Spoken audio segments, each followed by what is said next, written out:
400 के टारगेट को पूरा करने के लिए इस बार बीजेपी ने जेडीएस के साथ मिलकर बेंगलुरु ग्रामीण सीट की भी किलेबंदी कर ली है और इस बार इस गढ़ पर फतह के लिए बीजेपी ने एक ऐसे डॉक्टर को मैदान में उतारा है जिनकी व्यक्तिगत छवि का लोगों के बीच जबरदस्त असर है। कांग्रेस की मजबूत चट्टान समझे जाने वाले डीके शिवकुमार और उनके छोटे भाई और यहाँ के एमपी डीके सुरेश के लिए इस बार परीक्षा की घड़ी है। कांग्रेस अपने इस गढ़ को एक बार फिर बचा लेगी या इस बार बीजेपी और जेडीएस मिलकर इसे डीके ब्रदर से छीन लेंगे, इस रिपोर्ट से समझिए।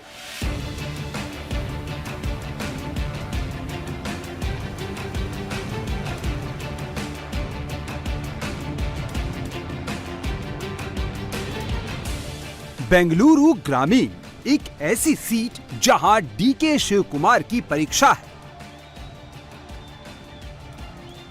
चेहरा बेशक कोई और हो, लेकिन मुकाबला कांग्रेस के चाणक्य और बीजेपी के रिसोर्सेस के बीच है। बेंगलुरु ग्रामीण में इस बार मैदान में बीजेपी से डॉक्टर सीएन मंजुनाथ और कांग्रेस से डीके सुरेश मैदान में है। सीएन मंजुनाथ पॉलिटिकल फैमिली से संबंध रखने वाले नॉन पॉलिटिकल फेस हैं, तो डीके सुरेश अब राजनीति में मंझ चुके हैं। बीजेपी उम्मीदवार डॉक्टर सीएन मंजुनाथ कर्नाटक के जाने माने कार्डियोलॉजिस्ट हैं। वहीं डीके सुरेश वो शख्स हैं जिन्होंने दक्षिण भारत के लिए अलग देश की मांग की थी। सीएन मंजुनाथ पूर्व प्रधानमंत्री एचडी देवेगौड़ा के दामाद हैं। वहीं DK Suresh deputy CM DK Shivakumar के भाई हैं। डॉक्टर सीएन मंजुनाथ 2007 में पद्मश्री से सम्मानित किए गए थे। डीके सुरेश बेंगलुरु ग्रामीण से 3 बार चुनाव जीत चुके हैं। बेंगलुरु ग्रामीण से कांग्रेस उम्मीदवार डीके सुरेश की पहचान इतनी भर नहीं है कि वो डीके शिवकुमार के भाई हैं, बल्कि वो दक्षिण को अलग देश बनाने की मांग करने वाले नेताओं में भी शुमार है। 1 फरवरी 2024 को डीके सुरेश का विवादित बयान आया था। डीके सुरेश बजट पर प्रतिक्रिया दे रहे थे। टैक्स में हिस्सेदारी को लेकर डीके सुरेश ने नाराजगी जताई। इस दौरान उन्होंने दक्षिण के लिए अलग देश की मांग कर दी। हालांकि डीके सुरेश की लाइन तब भी वही थी और अब भी वही है। The discrimination for South Indians, not only for Karnataka, whatever the taxes are we are paying to the country, the entire money is going towards north. So the development of Gujarat and the development of Uttar Pradesh is not helping to southern states. We are facing lot of problem and lot of issues. Our right is our tax. My right is my tax. DK Suresh उत्तर और दक्षिण को बांटने वाले narrative के साथ फिर से बेंगलुरु ग्रामीण लोकसभा सीट से मैदान में है। इस सीट की अगर बात करें तो परिसीमन के बाद 2008 में ये सीट अस्तित्व में आई। 2009 में पहले चुनाव में जेडीएस के एचडी कुमारस्वामी यहां से जीते। 2013 के उपचुनाव में कांग्रेस से डीके सुरेश जीते। 2014 और 2019 में फिर से डीके सुरेश को जीत मिली। डिप्टी सीएम डीके शिवकुमार यहां की कनकपुरा विधानसभा सीट से एमएलए हैं। बेंगलुरु ग्रामीण लोकसभा सीट में वोक्कालिगा वोटर बड़ी संख्या में हैं। कर्नाटक खासकर बेंगलुरु में पूरी पॉलिटिक्स वोक्कालिगा के इर्द गिर्द घूमती है। बेंगलुरु रूरल में अगर कास्ट इक्वेशन की बात करें तो यहाँ वोक्कालिगा वोटर करीब 5.5 लाख है, जबकि SC/ST वोटर 2.5 लाख के करीब है। वहीं 2 लाख लिंगायत वोटर हैं, जबकि मुस्लिम वोटर 1.5 लाख के करीब है। वहीं कुरुबा वोटर भी 1 लाख से ज्यादा है। डॉक्टर से पॉलिटिशियन बने सीएन मंजुनाथ भी वोक्कालिगा समुदाय से आते हैं। सीएन मंजुनाथ हमारे साथ जुड़ रहे हैं। Sir, this is a new beginning for you. What do you prefer more, as a healthcare service specialist or as a politician? No, actually, I worked as a cardiologist for 35 long years and 18 years as a director of Sri Jayadeva Institute of Cardiovascular Sciences. So now, by contesting this Lok Sabha election, I have entered politics. Although politics is new, but it's only the different. There also I was in close contact with the people and patients. Here also I am in close contact with the people. So that is the only difference. But platform is different.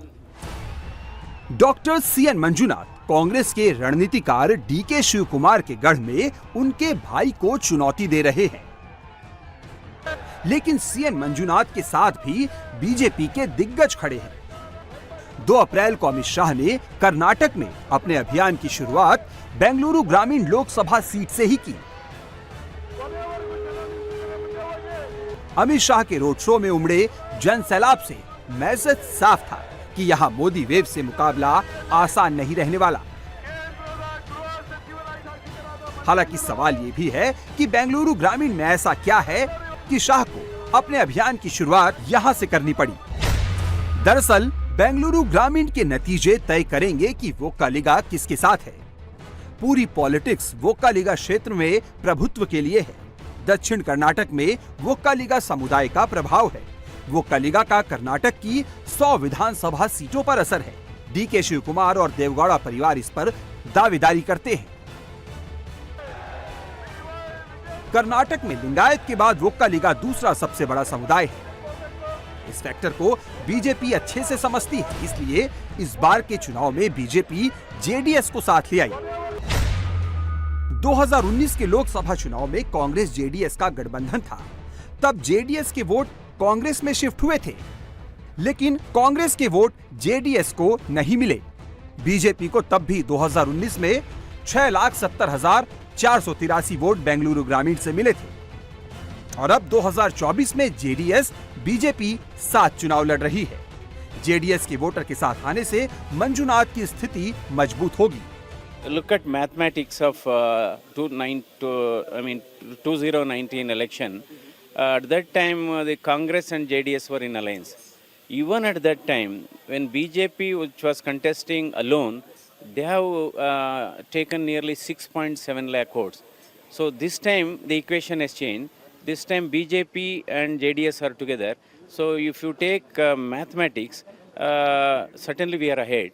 And also, after going through all these 8 assembly segments as the first phase of my election campaigning, so the chemistry is also favoring us. हालांकि सारे equation और calculation से अलग बेंगलुरु ग्रामीण में इस बार voter के मन में मोदी का इफेक्ट साफ दिख रहा है। तो आपकी सीट पे क्या होगा सर? बीजेपी है इस बार, कांग्रेस है? मेरे ख्याल से बीजेपी आएगा, बीजेपी, क्योंकि अभी लास्ट का जो मोदी का टर्म से लास्ट जो हमने उसको एक मतलब एक बार और जीतना चाहिए। जो देश आगे बढ़ना चाहिए। ಸೊ ಅಮ್ಮ ಆगे बढ़ते ದೇಶ आगे बढ़ते हम भी आगे रहेंगे। ಎಷ್ಟು ಯಾರ ಪಾರ್ಟಿ ಗೆಲ್ಲಕ್ಕೆ ಚಾನ್ಸಸ್ ಜಾಸ್ತಿ ಇದೆ ನಿಮ್ಗೆ ಕಾಣಿಸ್ತಾ? ಮೋಸ್ಟ್ಲಿ ಮಂಜುನಾಥ್ ಅವರು ಬರ್ಬೋದು। ये कह रहे हैं कि मोस्टली मंजुनाथ जो है इस सीट से जीत सकते। इल्ली कहता है निम सीट मंजुनाथ और ಬರ್ಬೋದು। ये कह रहे हैं कि मोदी जी का जो कामकाज है, उनका कार्यकाल है, वो बहुत शानदार रहा है, इसीलिए उनको लगता है कि एक बार फिर मोदी गवर्नमेंट जो है वो कंटिन्यू करेगी सेंटर में, और उनको लगता है कि यहाँ पर भी मंजुनाथ जी के जो है जीतने के चांस ज़्यादा हैं। क्या हो रहा है सर आपकी सीट में इस बार? कौन जीत रहा है? बीजेपी जीत रही है? कांग्रेस? 100% बीजेपी जीत रहा है। 100% मोदी गुड है। मोदी का आडलित गुड है। मोदी का बिग फैन है। अच्छा, लेकिन डीके सुरेश तो बहुत स्ट्रांग कैंडिडेट है। स्ट्रांग कैंडिडेट नहीं है। मोदी का आडलित मंजुनाथ का स्ट्रांग है। मंजुनाथ अच्छे कैंडिडेट हैं, स्ट्रांग कैंडिडेट सुपर है। मंजुनाथ डॉक्टर है, 1 लाख हार्ट पेशेंट है, गुड वर्कर, हार्ट उनको ऑपरेशन किया है। हाँ, गुड वर्कर। हॉस्पिटल है, गरीबों के लिए बहुत किया है। हाँ, बहुत किया। डीके सुरेश को बेंगलुरु ग्रामीण के वोटर्स ने 3 मौके दिए, इसलिए मतदाताओं का कहना है कि इस बार मौका बीजेपी के मंजुनाथ को मिलना चाहिए। ಸರಿ ಮಾಡಿದ್ದಾರೆ, ಇವ್ರಿಗೂ ಮಾಡಿದೆ, ಆದರೆ ಇವರು 100% ಇವರೇ ಈ ಸಾರಿ। ये कह रहे 100% मंजुनाथ जीतेंगे। 2 चांस इन्होंने डीके सुरेश को दिया है इस बार, इसलिए बदलाव के लिए ये सोच रहे हैं। उनको लगता है कि मंजुनाथ एक अच्छे कैंडिडेट है। ಮಂಜುನಾಥ್ನವರು 100% ಗೆಲ್ತಾರೆ ಹೋಗಿ, ಅದು ಇವರಿಂದ टफ ಏನಿಲ್ಲ, ತಪ್ಪೇನಿಲ್ಲ, ಇವರಿಂದ ಗೆದ್ದಿದ್ದಾರೆ। ಯಾರಿಂದ? ಮುನಿರತ್ನಮಿಂದ। ये कह रहे हैं कि एमएलए जो मुनिरत्ना है उनकी वजह से भी यहाँ पर सीएन मंजुनाथ के चांसेस बहुत ज्यादा हैं।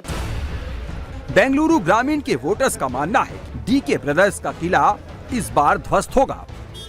ಮೈತ್ರಿ ಆಗಿದ್ದ ಕಾರಣ ಹಾಕಿದ್ರು, ಅದೇ ಅವರು ಮೈತ್ರಿ ಮಾಡ್ಕೊಂಡಂತ ಮಂಡ್ಯದಲ್ಲಾಗಲಿ ಬೇರೆ ಕಡೆ ಕಾಂಗ್ರೆಸ್ನವರು JDSಗೆ ವೋಟ್ ಹಾಕಲಿಲ್ಲ। ये कह रहे हैं कि बहुत इंपॉर्टेंट बात सर कह रहे हैं, ये कह रहे हैं कि एक भद्र मतलब एक जो किला है, फोर्ट है डीके सुरेश का, वो इस बार इसलिए ध्वस्त हो सकता है क्योंकि यहाँ पर एक स्ट्रांग कैंडिडेट हैं। 2019 में जब गठबंधन था जेडीएस और कांग्रेस के बीच में, तब जेडीएस के वोट कांग्रेस की तरफ शिफ्ट हुए थे, लेकिन कांग्रेस के वोट जेडीएस को शिफ्ट नहीं हुए थे। इस वजह से बड़ी हार का सामना दोनों ही पार्टियों को करना पड़ा था। लेकिन इस बार ये कह रहे हैं कि कैंडिडेट स्ट्रांग होने की वजह से इस बार यहाँ पर बदलाव होगा, चेंज आगತ್ತೆ निम्गे कॉन्फिडेंस ಕಾನ್ಫಿಡೆನ್ಸ್ ಇದೆ. ಇವರು ಬಂದರೆ ದೇಶಕ್ಕೆ ಬಲ, ಮೋದಿ ಇಡೀ ಪ್ರಪಂಚಕ್ಕೆ ಬಲ. ये कह रहे हैं कि अगर चेंज होगा तो बहुत अच्छी बात है, ये आएंगे तो देश का भला होगा, मोदी आएंगे तो देश का भला होगा। जहां तक बात बेंगलुरु ग्रामीण में हुए विकास को लेकर है तो इस पर लोगों की मिलीजुली राय है। डीके सुरेश के लिए ये इलेक्शन इजी है या फिर डॉक्टर सीएन मंजुनाथ उनको चैलेंज कर रहे हैं? चैलेंज तो है, लेकिन मेरे हिसाब से डीके सुरेश सर ने बहुत काम किया है एंड ऑन ग्राउंड लोगों को उनके बारे में बहुत कुछ पता है ऑलरेडी। इतने सालों से काम किया है तो लोगों का सपोर्ट उनके साथ होगा ही। आप बताइए, जो फ्री बस पासेस हैं या फिर घर में बिजली मुफ्त हो गई, इन सब से आपको रियली बेनिफिट हो रहा है? हो रहा है। मुझे भी सिर्फ अपना आधार कार्ड दिखा के मैं बस से कहीं भी ट्रैवल कर सकती हूँ पूरा कर्नाटका में। ಒಂದು ಪೈಸಾ ಬಂದಿಲ್ಲ, ನಾನು ಇರೋದು ಹೇಳಕತ್ತೀನಿ ಯಾಕಂದ್ರೆ फ्री स्कीम से इनको अभी तक कोई बेनिफिट नहीं मिला है।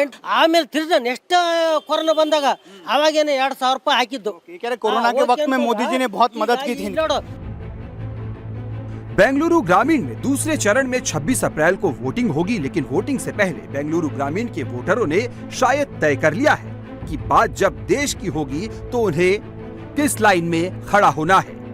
कि ये एक वक्कलिगा डोमिनेंट कम्युनिटी है और जेडीएस के जो सुप्रीमो हैं एचडी देवेगौड़ा, अध्यक्ष एचडी कुमारस्वामी, देवेगौड़ा के दामाद हैं डॉक्टर सीएन मंजुनाथ, तो जेडीएस के कैंडिडेट भी हैं कह सकते हैं। लेकिन कमल के फूल पर इसलिए चुनाव लड़ रहे हैं क्योंकि यहाँ पर जो अर्बन कॉन्स्टिट्यूएंसीज भी हैं, अर्बन कॉन्स्टिट्यूंसी में बीजेपी का जो वोट बैंक है वो बहुत ज़्यादा मजबूत वोट बैंक है। इस वजह से अर्बन कॉन्स्टिट्यूएंसीज में कमल के फूल के निशान पर ज़्यादा वोट पड़ सकते हैं। तो ये सारी कैलकुलेशंस यहाँ पर बहुत अच्छे तरीके से की गई है। उसके बाद इस नतीजे पर पहुँचा गया कि जो डॉक्टर सीएन मंजुनाथ है वो कमल के फूल पर चुनाव लड़ेंगे।